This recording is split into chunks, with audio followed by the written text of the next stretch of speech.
अस्सलाम वालेकुम dear student, I am Mohammad Isaq, faculty member of chemistry Oxford education academy Batkhela. Dear student, द 9th class chemistry बा मा तासो ता द खपल YouTube channel Oxford education academy officials पर थ्रू डिलीवर कवला सेकंड चैप्टर एटॉमिक स्ट्रक्चर मंग शुरू करो है कि लास्ट टॉपिक जमंग रदरफोर्ड एटॉमिक मॉडल तो रदरफोर्ड एटॉमिक मॉडल तासो तमावी उचदा मंग फॉर 2 लेक्चर के को फर्स्ट लेक्चर के मंग the Rutherford atomic model experiment observations और कंक्लूजन करू नए टॉपिक जमंग main point of Rutherford atomic model और डिफेक्ट या ड्रॉबैक या demerit of Rutherford atomic model. द Rutherford atomic model main point पर डिस्कस को और फॉर रदरफोर्ड एटॉमिक मॉडल के जिकम डिफेक्ट टू कम नकाइसु आगा मंदन मंग पर डिटेल सरा डिस्कस को फागेबा डिस्कशन को नो फर्स्ट ऑफ ऑल मंग main point of Rutherford atomic model. द Rutherford atomic model main point सु आगा डिस्कस को नो first point out atom consist of positively charge central portion called nucleus which contain proton and neutron। Rutherford दा खबर होकड़ा कि द एटम पर सेंटर के यो पॉजिटिवली चार्ज पोर्शन दे और दा सेंट्रल पॉजिटिवली चार्ज पोर्शन ता Rutherford nucleus num Virgo know the Rutherford atomic model ता डिस्कवरी ऑफ न्यूक्लियस हम हुए जका च रदरफोर्ड एटॉमिक मॉडल के न्यूक्लियस डिस्कवर हो अगर दा खबर कड़वा कि द एटम पर न्यूक्लियस के यो सेंट्रल पॉजिटिवली चार्ज पोर्शन दे कम ते मंग न्यूक्लियस वायु दा खबर अगर दीप बेस कड़वा जका जैसे अल्फा पार्टिकल पर वेरियस एंगल सर डिफ्लेक्ट हो और अगर रीजन द दावर कड़वा रदरफोर्ड छिदा अल्फा पार्टिकल चूंकि द न्यूक्लियस सर नीज दे या द न्यूक्लियस न लग डेर लरे पास कीगी तो alpha particle home positive charge पर न्यूक्लियस होम पॉजिटिव चार्ज दा अल्फा पार्टिकल और न्यूक्लियस यो बल सके रिपल के और दा अल्फा पार्टिकल चिकम दिया पर वेरियस एंगल सर सिकीगी डिफ्लेक्ट कीगी नो first point the Rutherford atomic model दाउ छि जमंग सरा द एटम पर सेंटर के यो पॉजिटिवली चार्ज पोर्शन दे कम ते चमंग सवायु न्यूक्लियस वायु। द्वेम point electron are revolving around the nucleus with very high speed just like the planet around the sun due to this point of Rutherford this model is also known as planetary model of atom. Rutherford दा खबर कड़वा छि the nucleus ना गेर चापेरा इलेक्ट्रॉन से कई दी मोशन के हाई स्पीड सरा संगची जमंग सरा पर सोलर सिस्टम की द सन न गेर चापेरा प्लेनेट मोशन कई यानी अगर दा खबर कड़वा छी द एटम चिकम the atom is just in a log of the solar system संगची पर सोलर सिस्टम की डियर स्टूडेंट आसो कतरे छी पर सोलर सिस्टम की द सन न गेर चापेरा प्लेनेट से कई अगा मोशन कई नो रदरफोर्ड दा खबर कड़वा संगची पर सोलर सिस्टम के द सन न गेर चापेरा प्लेनेट मोशन गई नो दा से पर दगा मॉडल के यानी पर एटम के द न्यूक्लियस न गेर चापेरा सोक मोशन गई इलेक्ट्रॉन मोशन गई और दे पॉइंट पर वजह बांधे रदरफोर्ड एटॉमिक मॉडल ता second name planetary model of atom होम हुए। प्लेनेटरी मॉडल ऑफ एटम या Rutherford atomic model are same term दागी रीजन हम दगा पॉइंट है बल point the centripetal force provided by the nuclear attractive force to the electron compel them to revolve around the nucleus। दादा खबर हो कड़ा सीधा इलेक्ट्रॉन कम चीज न्यूक्लियस न गेर चापेर से कीगी मोशन के अवतावीगी। डियर स्टूडेंट ये उठारम याद साथे सेंट्रीपिटल फोर्स सेंट्रीपिटल फोर्स आगा फोर्स भी आगा कुव्वत भी कम ची बायो बॉडी पर सर्कुलर मोशन बाने से मजबूर कवी आगा फोर्स कम चे बॉडी पर सर्कुलर पाथ के पर मोशन बांधे मजबूर किया गया तो सेंट्रीपिटल फोर्स हुई उस इलेक्ट्रॉन द मॉडल मुताबिक दवे शेरा इलेक्ट्रॉन द न्यूक्लियस ना गेर चापेरा मोशन गई दवे चे दा सर्कुलर मोशन बांधे इलेक्ट्रॉन न्यूक्लियस सके द न्यूक्लियस फोर्स पे सके मजबूर कई शेरा इलेक्ट्रॉन दे पर सर्कुलर पाथ के सो की मोशन होगी यानी दा इलेक्ट्रॉन चे पर सर्कुलर पाथ की कम मोशन कई नो दा motion the nuclear attractive force the वजह कई the nucleus of atom the electron मजबूर है चाहे से चलूची अगर ये सर्कुलर पाथ की मोशन होगी। बल point the size of the nucleus is very small as compare to the size of the atom and most volume occupied by the atom is empty. द दा खबर होगा छिप एटम के ज्यादा स्पेस चे कम देगा एम्प्टी दे और पर एटम की द न्यूक्लियस साइज इंतई ज्यादा कम दे is compare to the whole size of atom mean के द एटम टोटल साइज मंग सकू कंसिडर को द एटम पर टोटल साइज की द न्यूक्लियस साइज डेर ज्यादा माइन्यूट साइज है डेर ज्यादा کم سایز دی. ډیر سټوډنټ تاسو په دې ډایګرام کې کتلی شئ نو دا ریډ کلر چې موږ ته ښکاري نو دا نیوکلیس اف ایټم موږ ته شو کوي او د اوورال دا بلیک باونډري که موږ ته ښکاري نو دا به اوورال ایټم شو کوي. په دې ټوټل ایټم کې واقعي د نیوکلیس دا سایز سره دا ډیر زیات کم دی او ماینیوټ دی. فایند نمبر 5 ډیر سټوډنټس په 5 فایند کې هغه وایي چې ایټم چې دی دا الکتریکلی نیوټرل دی. ایټم از الکتریکلی نیوټرل. ولې الکتریکلی نیوټرل دی؟ بیکاز the number of positively charged proton present in the nucleus of an atom is numerically equal to the number of electron present in the extra nuclear portion. هغه دا خبره وکړه چې ایټم الکتریکلی نیوټرل دی ځکه چې په ایټم کې د پازیټیولی چارج پروټون تعداد د نیگیټیولی چارج الکترونو برابر وي او دغه دوه اپوزیټ چارج پارټیکل چونکې ایکوال نمبر دي نو د یو بل افیکټ سره کې هغه کینسل کوي ایټم سره هغه الکتریکلی نیوټرل پاتې. 6 number point, the nucleus of the atom is responsible for mass and energy of the atoms. دا خبره وکړه چې د atom nucleus د atom د mass responsible دی او د atom energy به هم د atom په nucleus depend کوي. دا خبره هغه ځکه وکړه چې د atom کوم mass یو سب اټامیک پارټیکل یعنی پروټون او نیوټرون نو دا د atom په nucleus کې پاتې کیږي. الکترون لایټیسټ پارټیکل دی. دا یاد ساته چې پروټون زموږ سره 1837 ټایم هیویر دین الکترون دی او نیوټرون زموږ سره 1842 ټایم هیویر دین څه الکترون دی.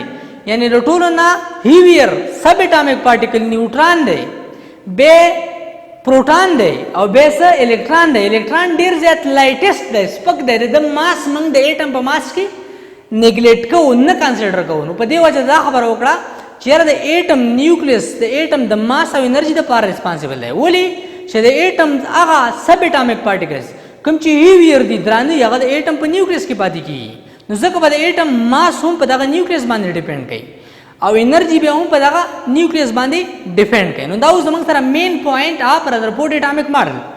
ډی سټوډنټ دا انتهایی امپورټنت ټاپک دی. که د رذرفورد اټامیک ماډل نه په ایگزام کې کوېسچن راځي نو اکثر دغه مین پوینټ راځي چې رائټ ډاون مین پوینټ اف رذرفورد اټامیک ماډل. نو ښه کنسنټریشن باندې دا وګورئ او دا میمورایز کړئ او په نیټ کاپیانو کې هم ولیکئ. دا ډایګرام تاسو کتلی شئ نو که دې ډایګرام ته زه وګورم دغه ګرین ماته الکترون ښیي دغه ریډ ماته څه ښیي دا ماته نیوکلیس ښیي. نو که زه وګورم نو واقعي د نیوکلیس دا سایز د اوورال ایټم د سایز په نسبت سره ډېر زیات کم دی. داسې دغه نیګیټیو چارج که تاسو وینئ الکترون نیګیټیو چارج پارټیکل دی. داسې دلته به نیوکلیس تاسو پازیټیو چارج اینې نو دغه پازیټیو چارج موږ ته د پروټانو چارج ښیي چې په پروټانو باندې کم چارج وي پازیټیو چارج وي. دا زموږ سره ډایګرام دی د ایټمز. کم ایټمز چې څه کړو رذرفورد سجیسټ کړو. رذرفورد چې ایټم کم ماډل ورکړو دا د هغې څه دا د هغې ډایګرامیټک ریپرزنټیشن دی. اوس راځو ډیپیکټ یا ډرابیک یا ډیمیرټ. ډېر سټوډنټ دا یاد ساتئ ډیپیکټ ډرابیک اینډ ډیمیرټ آر د سیم ټرم. په دې به کنفیوز کېږئ نه. که تاسو ته په ایگزام کې راشي چې رائټ ډاون ډرابیک یا رائټ ډاون ډیپیکټ یا رائټ ډاون ډیمیرټ دا سیم ټرم دی.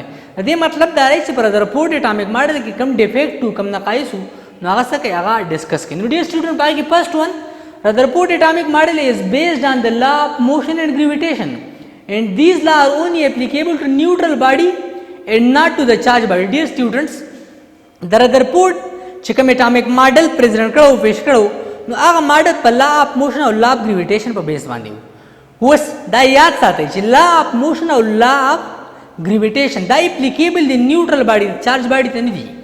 یعنی د رذرفورد دا خیال چې دا نیوکلیس په الکترونو باندې ګریویټیشنل فورس څه کوي ایگزرټ کوي او دا ګریویټیشنل فورس په وجه باندې دی په سنټریپیټل فورس کې څه کېږي دغه یو سنټریپیټل فورس هغې ته پرووایډ کوي او د هغې په وجه دی په سرکولر پات کې څه کوي موشن کوي. خو ډېر سټوډنټ دا سنټریپیټل فورس نه و. دغه زموږ سره electrostatic force of attraction between positively charged nuclei او negatively charged electron. ډېر سټوډنټ دا یاد ساته چې لا آف ګریویټیشن چې کوم دی یعنې ګریویټیشنل فورس همیشه لپاره اټریکټیو فورس وي. خو زموږ سره electrostatic force اټریکټیو ایز ویل از ریپلسیو دواړه کېدای شي. دا به د چارج په نیچر باندې ډیپینډ کوي. دوه سیملر چارجز یو بل ریپل کوي او دوه اپوزیټ چارجز یو بل اټریکټ کوي. نو چې کله هم دغه الکترون په دې سرکولر پات کې څه کېدو هغې موشن کاوه هغې مجبور وو په موشن کولو باندې. نو په دغه موشن دا د نیوکلیس الکتروسټیټک فورس کمپیل کړي یعنی نیوکلیس په دغه الکترانو باندې الکتروسټیټک فورس کاو ایگزرټ کاو او هغه به کمپل کول چې هغه په سرکولر پات کې سو کی موشن وږي یعنی زمونږ سره دغلطه گریویټیشنل فورس ډامیننٹ نو بلکې الکتروسټیټک فورس اف اټریکشن بټوین س نیوکلیس او الکترون یعنی دغه فورس ډامیننٹ کوم چې په دغه الکترون د نیوکلیس نه غیر چاپیره په موشن کول سکول مجبور کول. But dear student, according to Maxwell, when a charged body revolves around the nucleus, it should emit energy. The electron will move on the circular path and ultimately fall into the nucleus. However, it doesn't happen till today. Dear students, Maxwell یو theory پیش کړی دا. هغه theory کې هغه وایي چې کله هم یو charged body motion کوي نو دا به continuously energy emit کوي. اوس په electron باندې negative charge دی. electron یو charged particle دی. نو کله واقعي د نیوکلیس نه غیر چاپیره موشن کوي پکاره چې دوم انرژي څه کوله امیټ کوله ریلیز کوله او د انرژي څه کې دا رو ډاون کېدله او دا لویسټ انرژي سټیټ یعنی نیوکلیس ته راګل شو خو د نن تاریخ پورې داسې نه دی شوي اټس مین دیټ چې دا رپورټ دا خبره سوه دا غلطه وه چې یاره الکترون سیسټم کې دا نیوکلیس نه غیر چاپیره موشن کوي. Dear student, well, if the electron radiate energy continuously, it should give a continuous spectrum, but atom give line spectrum. Dear student, دا یاد ساته که پرس کا دا الکترون کنټینیوسلی موشن کولو او د انرژي امیټ کوله نو پکار ده چې د کنټینیوس سپیکټرم راکړی. کنټینیوس سپیکټرم مین چې کله هم زمونږ سره مور دین ون کلر وي او دغه کلر ترمنځ تا ته ویزیبل باونډري نه وي نو دغه سپیکټرم ته موږ کنټینیوس سپیکټرم وایو. خو چې کله زمونږ سره مور دین ون کلرز وي او د دوه کلر ترمنځ ښه ټیک ټاک ویزیبل باونډري وي ته ډیفرینشیټ کولی شي چې دا پکې دا کلر دی دا پکې دا کلر دی نو دیټ سپیکټرم از وټ وی کال لاین سپیکټرم. نو ایټم موږ له همیشه دپاره لاین سپیکټرم راکوي خو که فرض کا ایټم کنټینیوس په ایټم کې الکترانو کنټینیوسلی انرژي امیټ کوله نو پکار دی چې کنټینیوس سپیکټرم یې راکړی وی خو ایټم لاین سپیکټرم راکوي. اټ مین دیټ چې الکترون اف د ایټم ډز ناٹ امیټ انرژي کنټینیوسلی په ایټم کې الکترون کنټینیوسلی انرژي نه امیټ کوي که پرس کې امیټ کولی پکار ده چې کنټینیوس سپیکټرم یې راکړی وی خو ایټم همیشه دپاره لاین سپیکټرم راکوي. اټامک سپیکټرم به همیشه دپاره کم سپیکټرم وي لاین سپیکټرم وي. د رذرفورد د اټامک ماډل مطابق پکار ور شي کم سپیکټرم و کنټینیوس سپیکټرم و. دغلته هم د رذرفورد دا خبره سره صحیح نه ده او دغه کې ډیفیکټ دی مسله ده وایي. بل زموږ سره this model was failed to explain the chemical property of an atom. Dear student, دا یاد ساتئ چې د یو ایټم کیمیکل پراپرټیز د یو ایټم په ویلنس شیل الکترانو باندې کیږي. د یو ایټم په ویلنس شیل کې چې کوم الکتران وي دغه الکتران ریسپانسیبل وي د کیمیکل پراپرټي اف ایټم دپاره. اوس د شیل د سره ډسکس کړي نو رذرفورد د الکترانو دپاره چې کوم سپیسیفیک ریجن دی یعنی شیلز دی هغه د نو ډسکس کړي نو په دې وجه د ایټم کیمیکل پراپرټي او د ایټم سټیبیلیټي چې کومه ده هغه په خپل ماډل کې نه وه ډسکس کړي نو دا هم د رذرفورد اټامیک ماډل یو ډیفیکټ یو پرابلم او یو مسله وه. تھینک یو سو مچ سټوډنټس. دا کوم ټاپک چې ما وکړو انتهایي امپارټنټ ټاپک دی که د رذرفورد اټامیک ماډل نه د بورډ په ایگزام کې کوېسچن راځي نو یا به د رذرفورد اټامیک ماډل مین پوینټ راځي یا به ډیفیکټ راځي. دا یاد ساتئ نو په دې به کنسنټریشن ورکئ دا به یاد هم کوئ او د دې سره سره دا په خپل نیټ کاپیانو کې هم ولیکئ چې څه کوېسچن وي په کمنټ سیکشن کې کولی شي د هغې آنسر به تاسو ته میلاویږي. تھینک یو سو مچ. سټے ایٹ ہوم اینڈ سټے سیف.